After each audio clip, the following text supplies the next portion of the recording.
All right, so now we talked about those who should be sweating now because their conduct has not been righteous. You are preaching Islam, you are Maulana, you are Mufti, you are Sheikh, but you want to be politically correct. You want to have the freedom to travel. You don't want your name on any no-fly list. You don't want anybody to call you a terrorist. So you abandon Amr bil Ma'ruf wa Nahi anil Munkar. This is what Allah has ordained for all believers. This ummah is the last ummah, no more after this. This is the last one. And this ummah has been given a mission, and you know that. This is the mission of this ummah. That if it is right, if it is the truth, stand up for it regardless of the price you have to pay. And if it is false, if it is wrong, if it is a mountain of lies, stand up against it, regardless of the price you have to pay. If it is munkar, the Prophet said, alayhi salatu wasalam, change it with your hand. And if you cannot, then change it with your tongue. And if you cannot, then change it with your heart, but that's the lowest. That's the weakest stage of faith. You have no right to be a leader and a guide and an imam. And so you're betraying the deen. Because you're afraid, you don't have a backbone. Your backbone is made of recycled paper. You want to be politically correct. Now you should be scared. What will Allah do with you? This is the hadith. يُوشِكُ أَن يَأْتِي عَلَى النَّاسِ zaman. It will not be long before that time will come. لَا يَبْقَى مِنَ الْإِسْلَامِ الْأَسْمُ, when nothing will remain of Islam but the name. Hold on. Bismillah.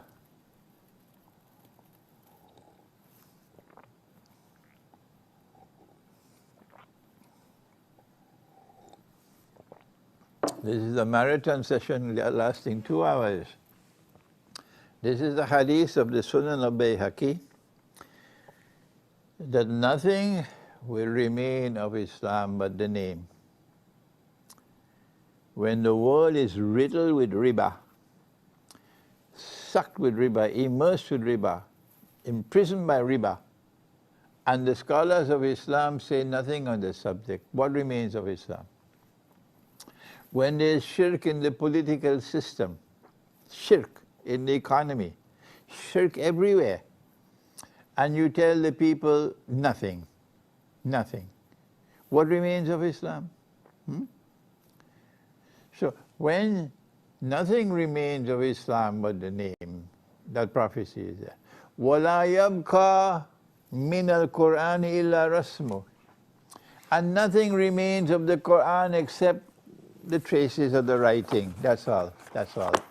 But no one goes to the Qur'an to study the Qur'an as it ought to be studied, to be able to locate in the Qur'an that which explains the reality of the world today, because they lack the methodology, and they lack the insight, and they lack the backbone. And when you try to teach them, you will never succeed in teaching them, not from now until the end of the world. مَسَاجِدُهُمْ آمِرَةٌ وَهِيَ خَرَابٌ مِنَ الْهُدَى. At that time when nothing remains of Islam, you know it. Because at that time the masajid will be grand structures, iron and steel, multi-million-dollar buildings, but devoid of guidance. They can't even recognize the paper money as haram. And they're proud of what they built. Look at the big building, but devoid of guidance. And those who can teach are banned from coming. Those who can teach, you don't want them to come. مَسَاجِدُهُمْ آمِرَةٌ وَهِيَ خَرَابٌ مِنَ الْهُدَى. And they're devoid of guidance. عُلَمَاؤُهُمْ شَرُّ النَّاسِ مِمَّنْ تَحْتَ عَدِيمِ السَّمَاءِ. The scholars of Islam at that time were the worst people beneath the sky. شَرُّ النَّاسِ مِمَّنْ تَحْتَ عَدِيمِ السَّمَاءِ. The worst people beneath the sky. مِنْ عِنْدِهِمْ تَخْرُجُ الْفِتْنَةُ وَفِيهِمْ تَعُودُ. They will become the centers of fitna, corrupting the people, leading them astray. And who are the worst people? إِنَّ شَرَّ الدَّوَابِ عِنْدَ اللَّهِ الصُّمُّ الْبُكْمُ الَّذِينَ هُمْ لَا يَعْقِلُونَ. The deaf and the blind who will not think. They will not think. My opinion, which I've already expressed earlier, is that sovereignty over the masjid, the house of Allah, is not in the hands of any government. Let me repeat that statement so that governments may care what I'm saying. Sovereignty over the house of Allah does not reside with any government, with any prime minister, with any president, or any armed forces. Sovereignty over the house of Allah resides with Allah. And therefore it is those who are teaching the deen, those who are appointed by the people to represent them in the deen. These are the ones who must be consulted if you want to shut down the masjid. Can the masjid be shut down? Yes, if conditions of grave insecurity exist, then you can suspend the Salatul Jummah. Nobody differs with that. When conditions of grave insecurity exist, there is no Salatul Jummah. And this is why for how many years in Makkah we never had any Salatul Jummah. But who decides? It is we who decide, not the government. We decide. When you have the Khilafah state, yes, the Khilafah state will decide. But when we have these nation states, do they represent us? No, they don't represent us. So therefore, what do we do for Salatul Taraweeh? What do we do during the month of Ramadan? This is my view. If you cannot perform the Salat in the masjid in accordance with the law, don't change the law. Suspend the Salat, but do not change the law. Do not commit bid'ah by bringing in new law. If there's something called, they have these strange terms that they create and concoct. They call it social distancing. Social distancing is something foreign to me. Yes, I don't have this concept of social distancing. What they mean is keeping some space between each other. We'll find another term for it. Social distancing, and I have to use whatever term. When you want to call a homosexual gay, I have to use the term gay? No, I'm not prepared to follow that line. So if you're talking about keeping a space between people in Salat, my answer to you is the law does not accept that. The law does not permit that. The law requires us to stand shoulder to shoulder, and if you want to change the law, you will have to answer for that. I will not change the law. I can say we will not perform the Salat, suspend the Salat, but not change the law. So it's going to be very funny, really, to see people standing in the masjid with a space of 1 yard or 2 yards in between each other in a line. It is very funny. And not only funny, it's stupid as well. I am not going to change the law. No, the law must be kept. If we cannot perform the Salat in accordance with the law, we will suspend the Salat until we can perform the Salat in accordance with the law, which makes it necessary for me to explain the difference between a valid Salat and a bogus Salat. For those of you who consider me to be rightly guided, it's very easy for you to understand, but for the cattle and the sheep, it's not possible. They will never understand. A valid Salat is a Salat which is performed in accordance with the law given to us by Allah and His Messenger. That religion must not be changed. No. And on Judgment Day, the followers of Prophet Muhammad, Allah's blessings be upon him, will feel the heat of Judgment Day, and they'll have thirst. And he will be standing by Kawsar, a fountain of water. And he'll be giving us water as we come to him. And that water will quench our thirst on Judgment Day. But there'll be some who will come to him for water and he'll refuse to give them water. And in another hadith it is Allah who says, don't give them any water. And they will ask, O Messenger of Allah, but we are your followers. Why aren't you giving us water? And he say, you changed the religion after I left. So this is the way of salat that he has given to us. Do not commit bid'ah to change the way of salat. If the way of salat cannot be performed in accordance with the law and the religion, what do? Do we change the law or do we suspend the salat? My students will understand very easily that we will suspend the salat so that on Judgment Day we will get water. They who wants to change the salat, because the Minister of Health says, no, you have to stand 3 feet apart from each other. So these sheep and these cattle will stand in the masjid 3 feet apart from each other, and they will call that Salatul Jummah.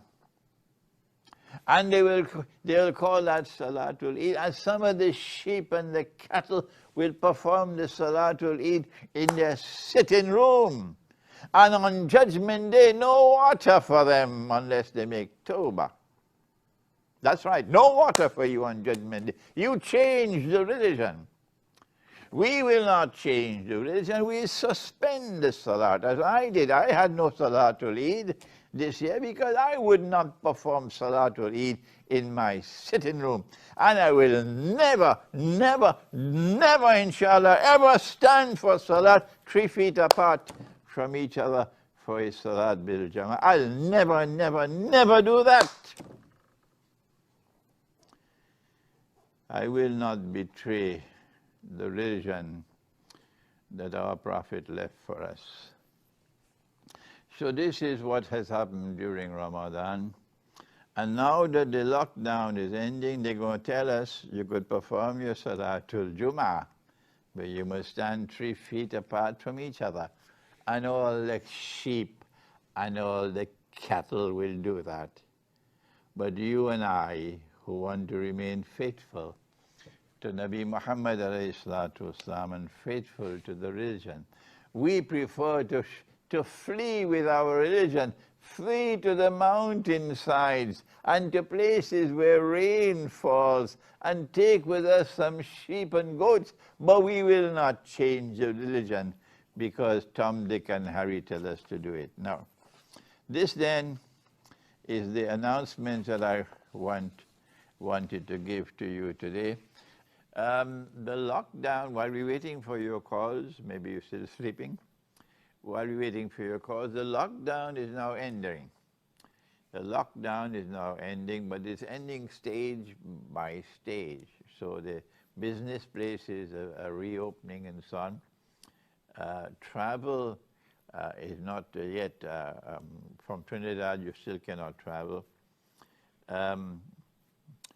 But from last Jummah, we were told that you could now perform your prayers in your masjid, in your mandir, in your church and so on. And the strange thing is that this was a test of Akhiru Zaman. We are being tested in Akhiru Zaman. And you know who is the mastermind who is testing us. The test is that you can now return and have your Salatul Jummah on the day of Jummah. But you cannot perform the Salatul Jummah in accordance with the Sunnah. You have to abandon the Sunnah. And you have to stand 3 feet apart. Now then, what do you do in a situation like this? The muftis and the maulanas and the shuyukh who are offering their opinion on the subject and are saying, yes, it's halal. Because this is a unique situation, it's an abnormal situation. Let me say to them, if they're listening to me, that this is called ijtihad, independent reasoning. And we are allowed ijtihad, or independent reasoning, when such a situation arises which is unique. And we do not have a precedent with which we can follow and respond to it. So when Mu'az ibn Jabal, radiallahu ta'ala anhu, was being sent to rule over Yemen, and the Prophet, Allah's blessings be upon him, asked, how will you rule? How will you judge? His answer was that I'll judge on the basis of the Book of Allah. And then the Prophet asked, and what about if the Book of Allah does not give you an answer? He says, I'll judge on the basis of the Sunnah of the Prophet, alayhi salatu. And then he said, if you do not find any answer in the Sunnah of the Prophet, alayhi salatu, what would you do? He said, then I will engage in independent reasoning. And so independent reasoning, or ijtihad, is permissible in a unique situation when there is no guidance from the Quran and from specific guidance from the Quran and from the Sunnah. So now what do we do? Here is a unique situation. We never had this before. This is the first time ever that we have a virus. We know it is manufactured in a laboratory. And because we believe it was manufactured in a laboratory, it is manufactured in different strains. You know, you'll choose the most virulent one, the most destructive and damaging and dangerous one, and you release that in Iran. They're not done with this as yet.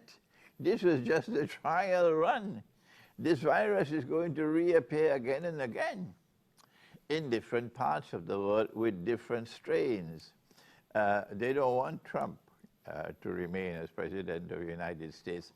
And there are sheep and cattle and goats out there who say, because Imran says this, he's a supporter of Trump, forget the sheep and the cattle.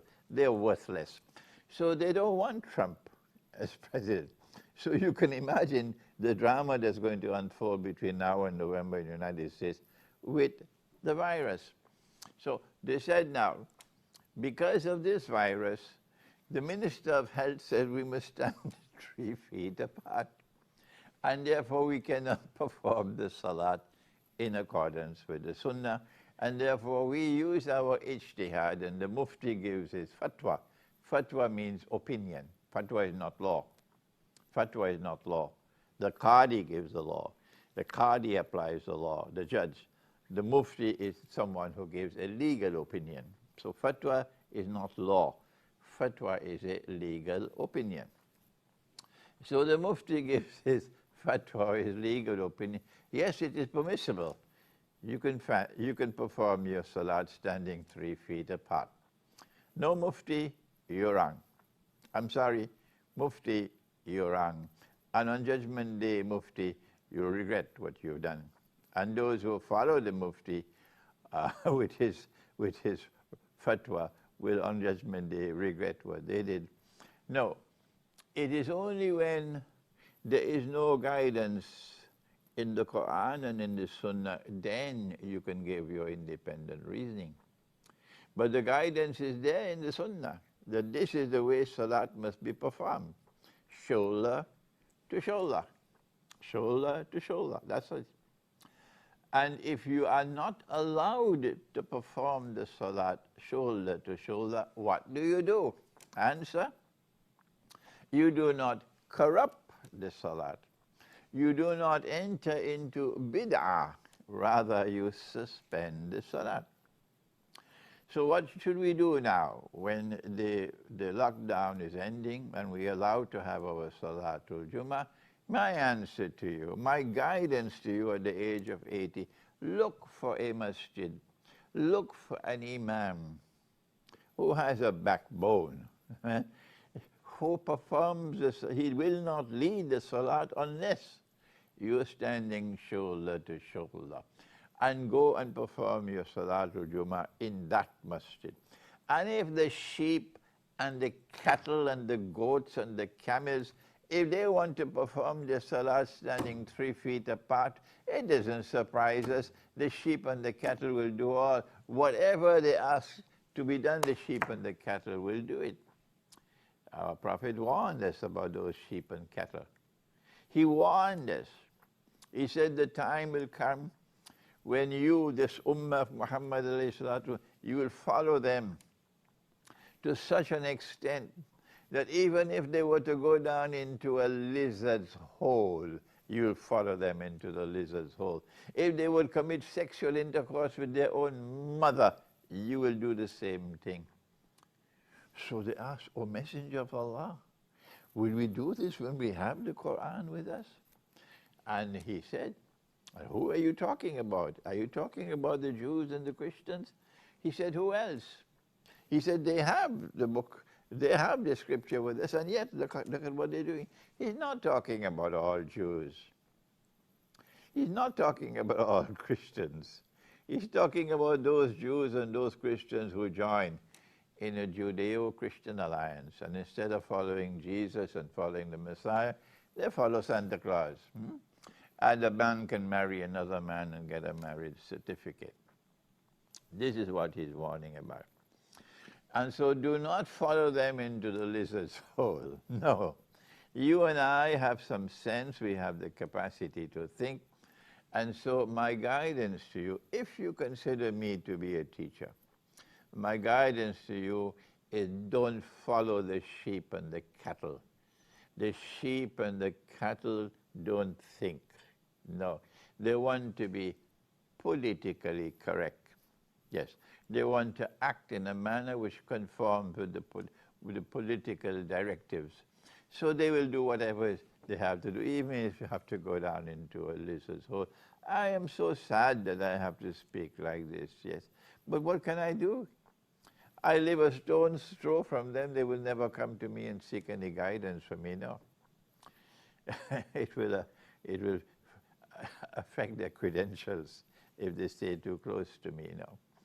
So let them pray as they want, but you and I will not join in a salat, which is a violation of the sunnah of the Prophet ﷺ, with standing 3 feet apart. No, we prefer to stay home and perform Salatul Zuhr rather than go to the masjid and perform a bogus Salatul Jummah. And so this is my guidance to you on this day.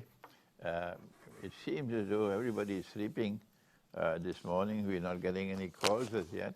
Oh, there's a caller. Okay. Hello? Hello? Yes? Yes? Hello. Assalamu alaikum, Sheikh. Wa alaikum salam. Where are you In calling? connection with the Salah, you're talking about praying 3 feet apart. 1 second. Where are you calling from? I'm calling from Las Lomas area. From where? Las Lomas area. Las Lomas. Las Yeah, Lomas. Oh, he's calling from Trinidad. Okay, yes. Trinidad, yes. Las Lomas is a French word, yeah. Yes, Sorry, yes. not French, Spanish. Go ahead. Yes, I would like to know this 3 feet apart, if it ever happened before in unit time of the Holy Prophet Sallallahu Alaihi Wasallam or the Sahabas.